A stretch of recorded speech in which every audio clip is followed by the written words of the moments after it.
Welcome back to the Octagon Opinion channel. In today's video, we will be going over who I think will be the champion of each division come the end of the year 2026. I'm using the media rankings on the UFC website. The meta rankings, I just, I don't like the AI rankings, whatever the fuck they're doing with them. I don't like them. I prefer the media rankings, even if it is a wee bit, just based on favoritism or bias or whatever you want to say. I just think the media rankings are just a lot better, and I prefer them, so I'm going to use them. But yeah, I'm going to go from flyweight all the way up to heavyweight. We're going to discuss each champion, if I think that they'll be the champion by the end of the year, who I think might take the belt off of them, if I think that they'll defend. We do have some champions who are, either injured or, there's something going on, so they might, not fight, come the end of the year, and they're a wee bit, so it's a bit pointless discussing them. We might discuss the contenders in that case, but yeah, pretty simple stuff. We're going to jump in with flyweight with Joshua Van as champion. Now, Joshua Van, he has defended his belt against Tatsuro Taira. Really dominant win. There's a few times that maybe you think Taira maybe was getting his game plan going with the wrestling and stuff, but yeah, Van, his striking and his overall game plan was just too good, and he dispatched Taira pretty easily in the fifth round. Now, he is booked, I'm pretty sure he's booked for a rematch coming up against Pantoja. I think that's booked for October, I want to say. And, I think the rematch isn't as, kind of black and white, as people want to make it out. Some people want to say that Pantoja is going to wipe the floor with him because he'll have a full camp, he's rested, he's come back from the injury. Some people are saying that Joshua Van, he's now shown in the Taira fight, he can defend against wrestlers. He can, he can hang in there with really top level fighters. They think Van's going to wipe the floor with Pantoja. It's a really tricky one. Obviously, after Van's performance against Taira, you can't really say that he doesn't have wrestling defense or anything like that. Like, I just don't think you can say that. It was a really good performance. And the striking ability of Joshua Van is, it's second to none in the flyweight division. It's really impressive. If the Pantoja rematch is the last fight he has before the end of the year, I think, oh man, do you know, as a Van sexual myself, I think I'm going to have to go with Joshua Van retaining his belt. Or keeping his belt, whatever you want to say. I don't really see how Pantoja wins the rematch. I think Pantoja, he must be nearly 40 at least, 37, maybe 38 or whatever he is. I just think he's just got too much for him. The striking, the defensive grappling and wrestling. I just don't know if Pantoja's gonna come out and just ragdoll him like a lot of people think he will. But yeah, I think Joshua Van keeps the flyweight belt until the end of the year, into the new year, and then maybe we see him, another title defense early 2027 against a Manel Cap, or even possibly an Almabayev or something like that. But yeah, I'm really hopeful that Joshua Van keeps this belt.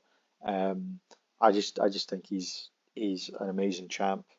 Yeah, great stuff from Joshua Van. I think he'll keep his belt. We move on to the bantamweight division. Piotr Yan, currently the champion after his annihilation of Merab Dvalishvili. Now, was Merab on a 4-fight streak coming into that fight? Yes, he was, or 3-fight streak. And that was his 4th fight of the year, which is absolutely ridiculous. And before you say anything about Merab, you do have to give him credit and respect for defending and putting his belt on the line 4 times in a year. That is ridiculous. It's insane. And you think of Rainier de Ridder, I think it was Rainier de Ridder it was, who I think he tried to fight four times in a year, and then that was a fight where um, oh fuck, who was he against? Whoever it was against, it slipped my mind. But he kind of just broke down, and it just, the four fight thing seemed a bit mental. But then you saw Marab doing it with a title on the line in each of the fights. Ridiculous. However, Piotr Jan is the current champion, and I just, I think Jan, I can see the people who say that Marab is going to win the belt back. These guys, I think they have a rematch that it's supposedly been booked for later this year.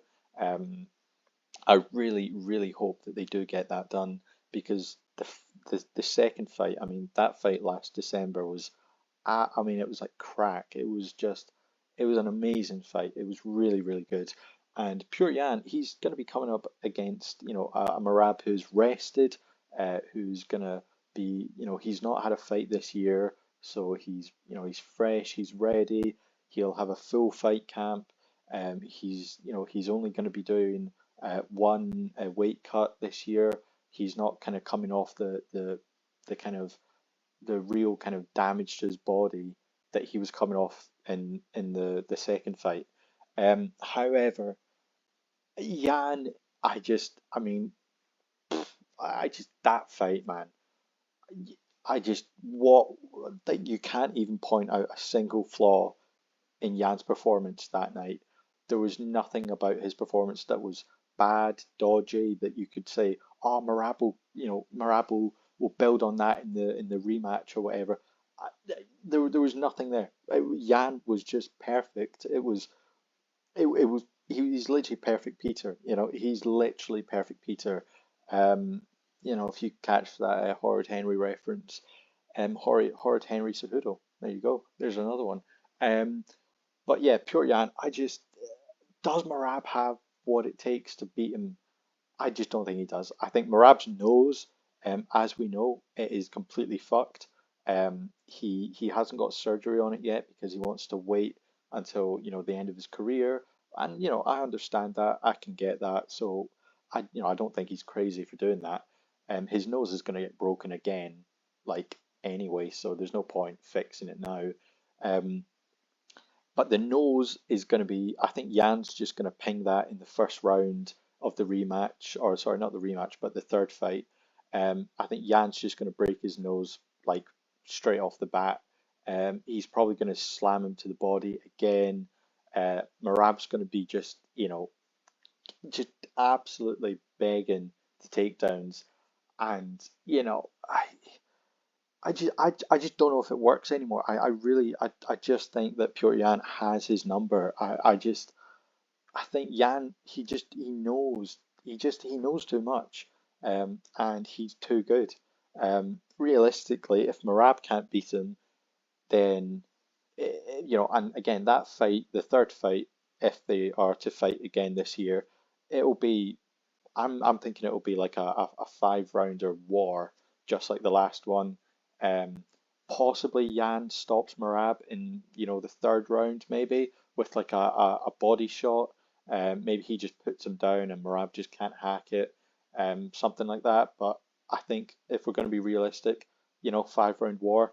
Um, does Jan then fight, an Umar, an O'Malley early 2027? I think there's a lot to be done there in the bantamweight division, but um, I'm waffling a wee bit now.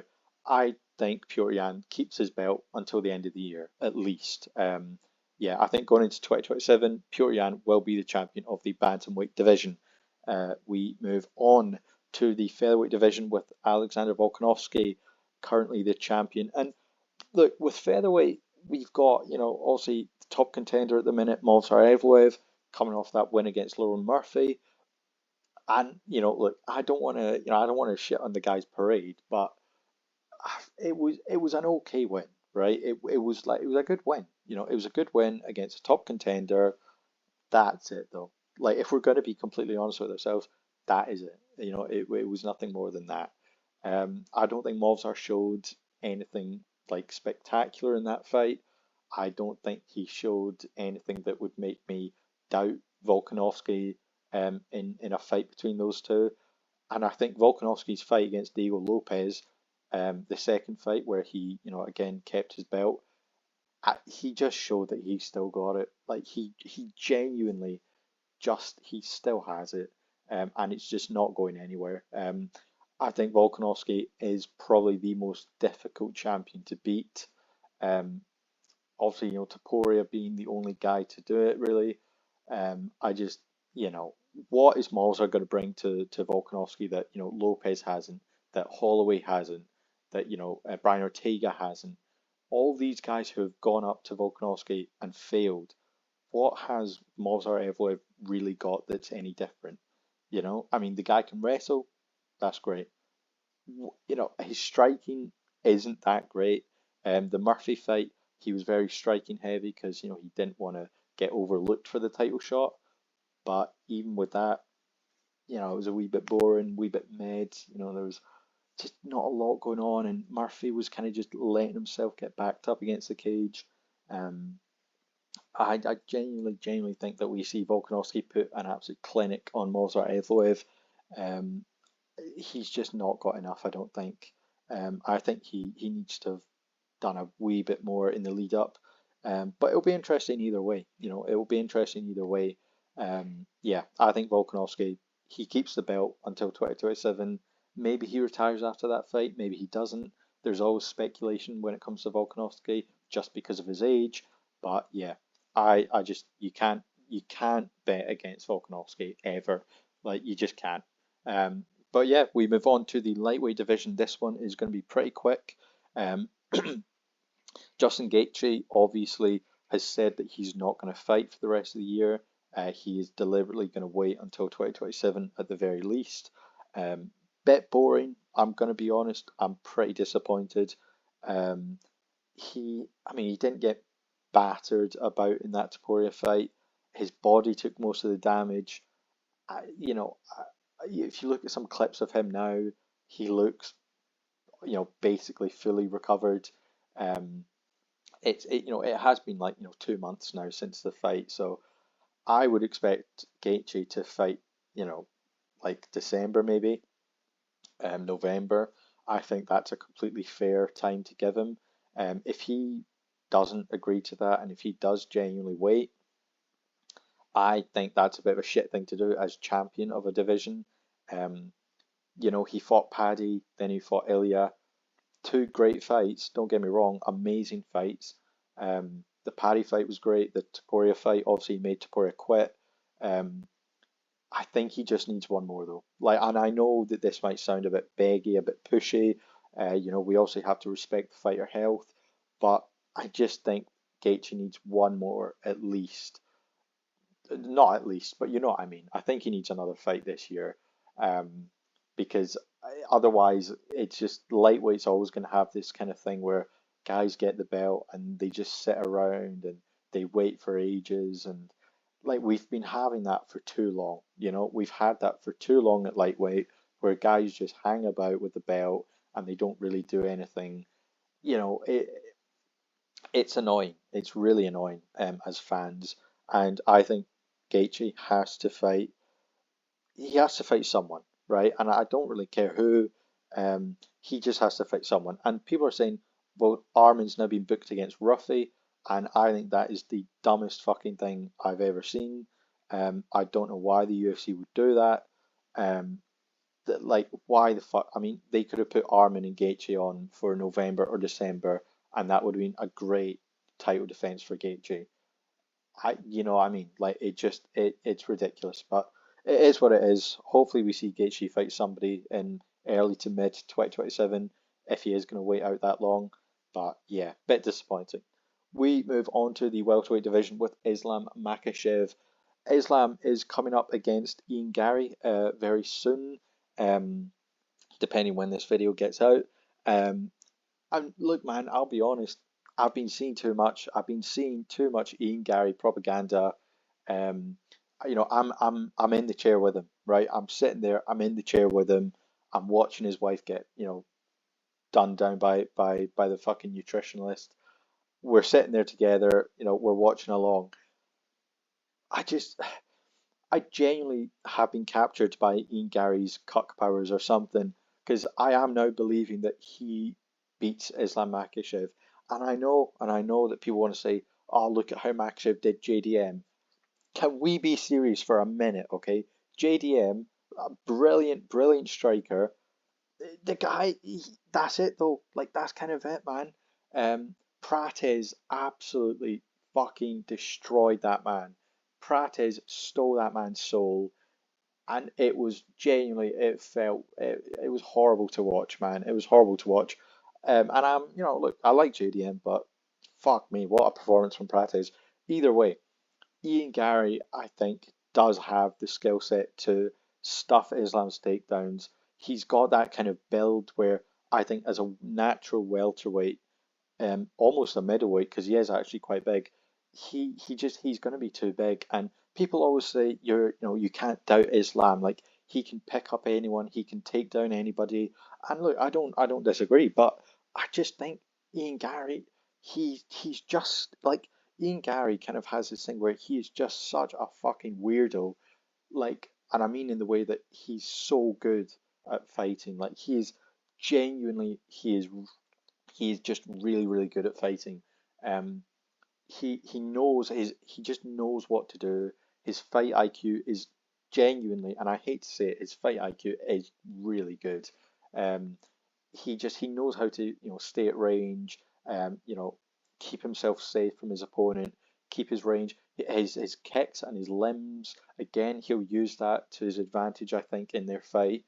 And yeah, man, I mean, look, whatever you want to say about Ian Gary, I think he comes out that fight with the belt, and I think he'll keep that, and I think he'll probably make his first title defense early 2027, possibly February, something like that. Um, but yeah, I think Gary takes the belt, and I hate to say it, I hate to say it. I don't even hate the guy, as a fighter. I just we all know, we all know. Anyway, we move on to the middleweight division with Sean Strickland as champion. Now, Sean Strickland, I think, from what I've seen, is having some kind of surgery, I think, or maybe he's had the surgery. I think it was on his shoulder, or something like that. Either way, I can't see Sean Strickland coming back. If he does come back at the very end of the year for a rematch against Chimaev, I mean, look, their first fight, I think, or the fight that they've just had, I should say, um, it's just pure dominance. Strickland shocked the world. He shocked me. I mean, I had egg on my face after my prediction for that fight. Um, Strickland just showed that, he can defend, and he showed Hamza has got holes in his game. When the fucking, when the uh, I'm going to kill when all that kind of stuff, when that just gets nullified. Who is Hamza, right? We have to ask ourselves, who is he, right? Deep down, who is he? He's just a like Sean Strickland really showed that Hamza is just a guy. He's just a contender, who's just really good at one thing. Hamza's striking, I think, and again, I will give him some credit. His striking looked improved, but it just isn't enough. And I don't think that Hamza will have made the right and necessary improvements if they do have a rematch later this year. If they don't, then obviously Strickland will keep the belt. But if they do have a rematch later this year, I still think Strickland has it. I just think that he has the similar to how Ian Gary I think just knows how to beat Islam. I think Strickland just knows how to kind of gas out Chimaev, how to sort of lure him into a false sense of security in the first rounds. Let him take you down a few times. As long as you don't get submitted, Hamzat doesn't really ground and pound anymore.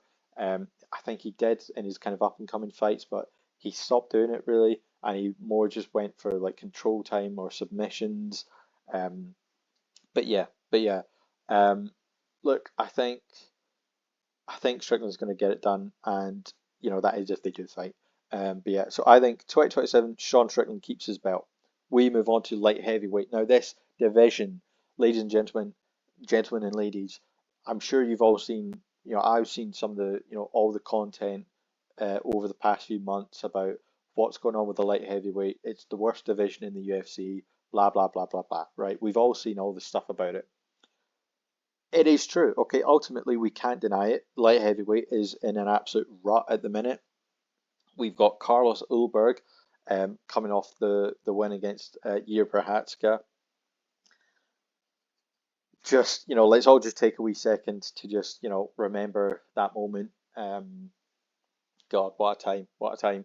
Anyway, Carlos Ulberg is going to be out for minimum, I think he's already been out for what, 3 months, let's say. So I'd say he's probably got another like 7 months or something out, maybe 6 months, 5 months, depending on recovery. Um, we are not going to have a light heavyweight champion for the rest of the year, right? We're just not. I mean, look at Ulberg's current champion status and his presence, right? We don't know where he is. Okay, no one knows where he is. He turns up to some events here and there. Um, like the guy just he's just like where is he, right? The guy's just floating about like like a bad smell. And I'm sure he smells lovely, but what's he doing, right? The guy's not really calling anyone out. He kind of did a wee thing on his Instagram story, but it just wasn't really enough. We need something to happen at the top of light heavyweight. Ankalaev, wow, you beat Guskov. Well done, mate. Well done. Who cares? Jamal Hill, he's moving up to heavyweight. Why the fuck is he still ranked? Paulo Costa is like, do you know how bad of a division you have to have for Paulo Costa to start becoming a genuine like conversation for is this guy like the most entertaining, most title deserving fighter in your division? What the fuck's going on, right? We got Paulo Costa. Navajo Sterling is somebody that I actually do like the look of, but I think he's maybe a couple fights away from the title. We are not going to see a champion at light heavyweight for the rest of the year. Probably at least until early 2027, maybe mid 2027. We might see Oberg return. Who does he fight? Probably Ankalaev. Maybe give him a year fight again. I don't really know, man. The UFC need to sort this out because yeah, it's just taking the piss now. It's really just taking the piss. The amount of injuries and like layoffs that fighters are having, especially champions. Okay, I'm not talking about guys outside the top 15. We're talking about the champions of divisions. The whole point is that you fight the best contenders and defend your belt and prove that you're still the best. If you are just going to be sat on the sidelines with an injury for the next year, what the fuck are you even there for? Do you know what I mean? Like, why are you still here? Remember back like 2020, 2021, 2019, that kind of time. Remember when, whenever a light heavyweight champion would get an injury or something, they would vacate the belt, right? Because they knew, well, I'm not going to hold it up. Nowadays, we've got guys just sitting on the belt and going, yeah, well, I'm not going to vacate because, bro, I mean, fuck that, man. Fuck that. Carlos Ulberg, I think he needs to vacate his belt. Um, it has only been a few months since his win, but if you know that quickly that you're going to be out for a lengthy amount of time, as a fighter, I think you do genuinely have to just vacate. And I think the UFC have to be so much stricter on champions just fucking sitting there, on the sidelines, not doing anything.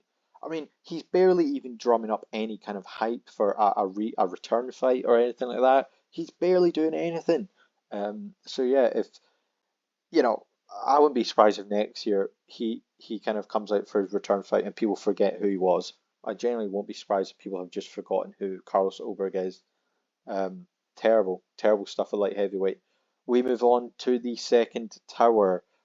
This analogy of light heavyweight, heavyweight. I imagine them as the twin towers. Um, Light heavyweight has been struck. Heavyweight, it's also been hit. We're getting the call.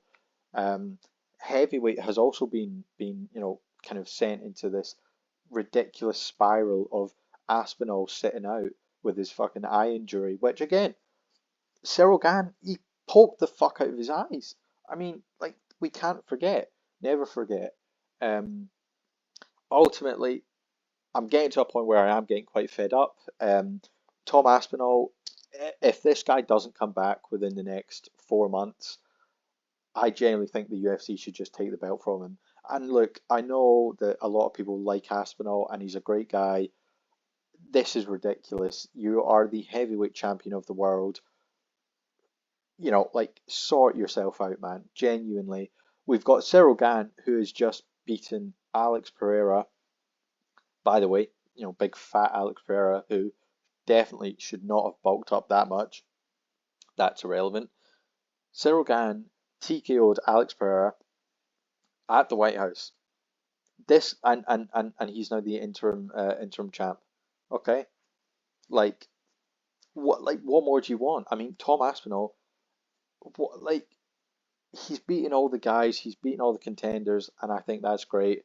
And I do genuinely think that Aspinall, he does deserve the belt, and I think he is the best heavyweight that the UFC have.